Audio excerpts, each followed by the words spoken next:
Sejam muito bem-vindos e muito bem-vindas ao nosso encontro.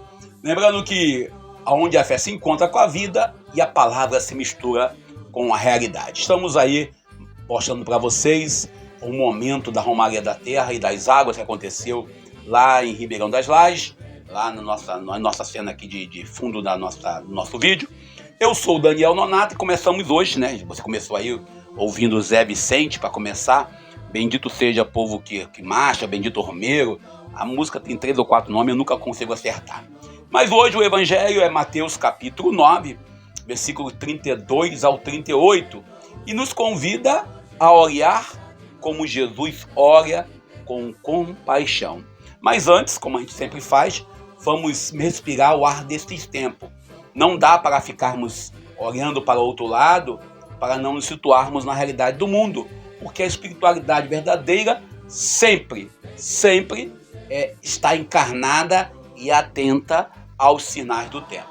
Nessa semana, né, terminou ontem, né, o encontro dos BRICS, as nações emergentes negociam acordos econômicos. Inclusive no domingo eu assisti o Lula falando que tem que rever a questão da ONU, a questão do assento no Conselho de Segurança da ONU, ou seja, a questão de redesenhar a nossa realidade global. Contudo, a pergunta que ecoa é que não adianta a gente reorganizar o mundo e se os pobres continuam fora dessa organização. Se os povos originários, os indígenas, né, e as mulheres, os trabalhadores, os homens que estão aí, as mulheres estão aí, que estão sempre vivendo com salário bem abaixo da realidade, forem esquecidos. Uma economia que exclui e mata é uma economia que, como diria Papa Francisco, né, é uma economia que não é economia do reino de Deus. Uma economia que mata. E São Paulo VI, Papa do século passado, nos lembrava, e nos lembra até hoje, um documento Popolo e Progresso, né? O desenvolvimento é o novo nome da paz. Ou seja, que paz é essa se nós estamos tendo um povo com fome? Enquanto isso, né, a gente vai lembrar aí que os Estados Unidos, lá o Donald, aquele cidadão cara de pau, ele tem aí a necessidade de ser contra, inclusive ele e o Elon Musk discutiram de novo, porque o Elon Musk quer investir nos carros elétricos e ele quer, né, colocar o motor a combustão, ou seja, mais poluente. Então estão discutindo lá entre eles lá. Mas com tudo isso, a nossa solidariedade ao povo norte-americano, estadunidense, pela situação que ocorreu, né? Uma enchente, aconteceu de repente, 28 pessoas desaparecidas, crianças, né? Eu fico pensando, eu como pai, as minhas filhas, né, sendo vítimas aí de uma enchente dessa, imagino como é que está o coração dos pais e das mães, e a gente fica olhando bem quando observamos a prática do senhor Donald Trump, quando ele vai contra, né, todo acordo que visa a prever esse tipo de catástrofe climática.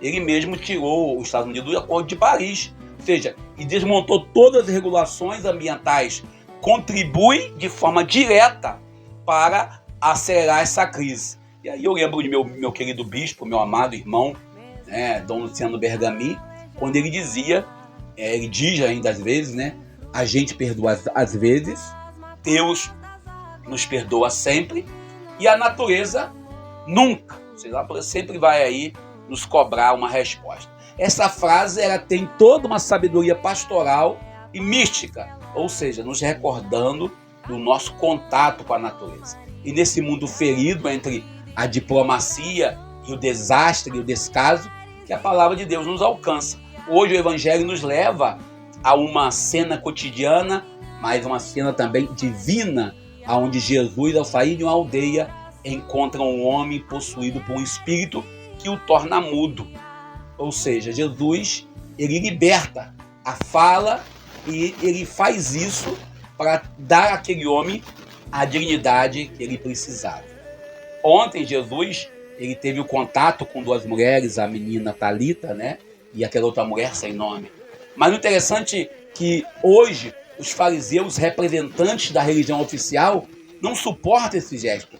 Preferem suspeitar do milagre a reconhecer que Deus agiu com misericórdia na vida daquele homem. Denunciam Jesus como um aliado de Satanás. Essa religião do controle que assusta quando vê a graça de fora do seu ambiente, fora dos seus esquemas. A liberdade de você ter a graça de Deus incomoda os legalistas, sobretudo aqueles que dizem que são persona Christi. O amor que Jesus oferece, que Jesus nos traz, desestabiliza todos aqueles que vivem sob o jugo de uma lei do legalismo. Aqueles que ficam procurando o direito canônico, aqueles que ficam procurando se está no catecismo ou se não está no catecismo. Jesus, no entanto, não se detém a isso. Ele continua caminhando, curando, ensinando, escutando ainda hoje. E ao ver a multidão, ele, Jesus de Nazaré, sente compaixão. No grego, ele está dizendo assim, olha, não tem jeito. Uma compaixão que vem do fundo do seu coração, que move e o compromete. O povo está como ovelha sem pastor. Uma imagem que remete lá ao livro de Ezequiel, capítulo 34, onde Deus denuncia os pastores que se alimentam das ovelhas, mas não as apacenta. E voltamos lá em João, capítulo 10.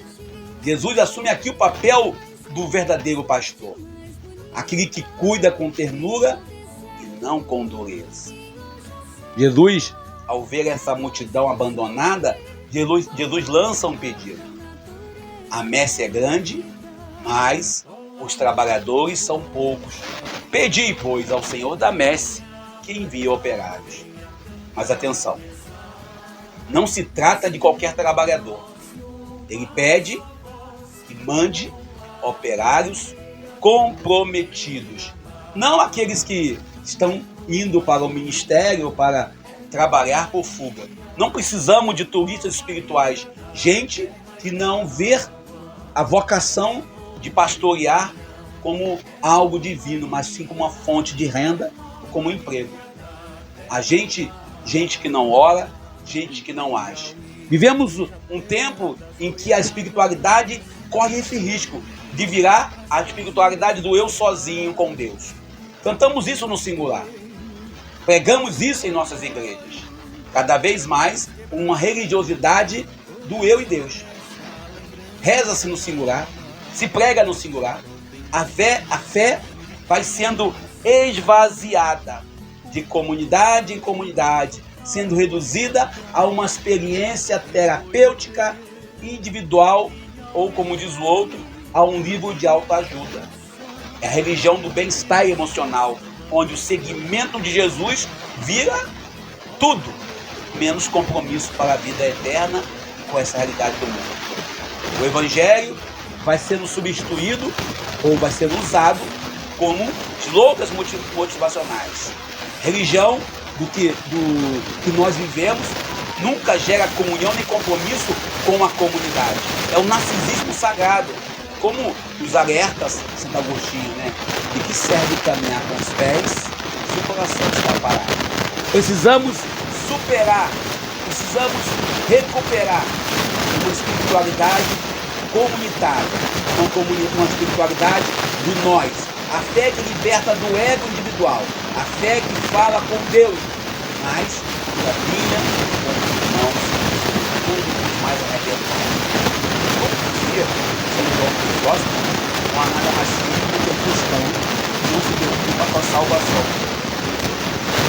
O verdadeiro operário, o verdadeiro escritor de Jesus, que está na messe, é aquele que tem uma escuta Maria e a ação de Maria, que reza, mas também age, que mas também negocia, que não tem medo de sujar as mãos com o povo, que não tem medo de pegar a ovelha enlameada, que não espiritualiza o sofrimento com explicações, Deus quis assim, mas abraça com amor, com fé e justiça. Jesus continua nos olhando com compaixão. Jesus continua nos contemplando. Que a palavra de hoje nos cure da mudez, nos liberte da indiferença e nos envie para o meio da messe com coragem, ternura e compromisso.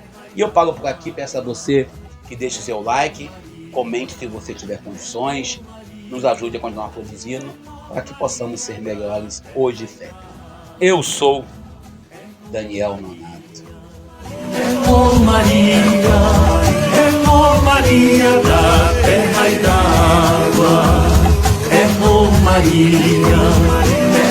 Maria,